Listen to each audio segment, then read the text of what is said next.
ตามใจแม่เจ้าเถิดลาผู้เพิ่นเลี้ยงเฮามาผู้เพิ่นพาน้องยาอีโอ้ยละคนที่เพิ่นขาดไว้เป็นเคยนั้นบ่แม่นสา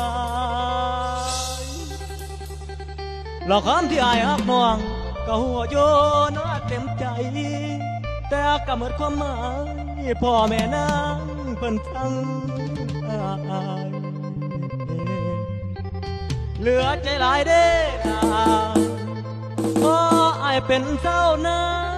เพิ่นหากินเศร้าคำละบ่มีแนวอวดโอ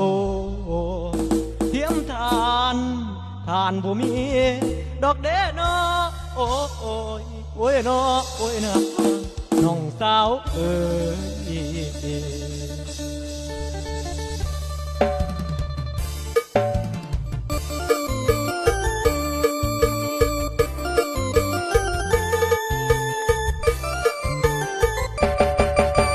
แต่งกับเขาเติดน้องคู่ครองที่สมกันแม่ท่านคงหมายมันอยากให้ลูกนั้นได้คนดีพี่รู้อยู่แก่ใจว่าพี่ไม่คู่ควรน้องนาขอไปตามทางชีวิตบนข้างถนนสมกับแม่น้องดาว่าไอเสียเดียนคนคำนี้ต้องรู้คนจนแล้วต้องเ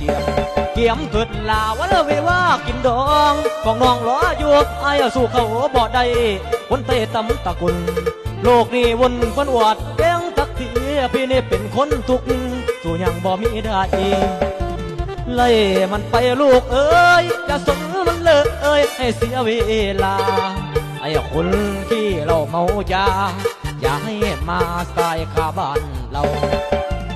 เต่าสุดก็ละมานเพียงคำประจานจากคุณนายเล็บแดงถูกด่าเหมือนดังคอยแก่ที่แสลงซ้ำในดวงใจไปเถิดลายตามใจเพิ่นสา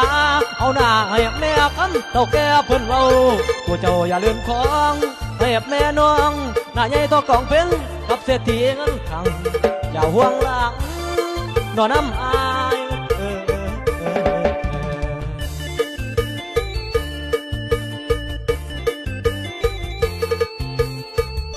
สองอบโซนเลยด้วยจ้าดู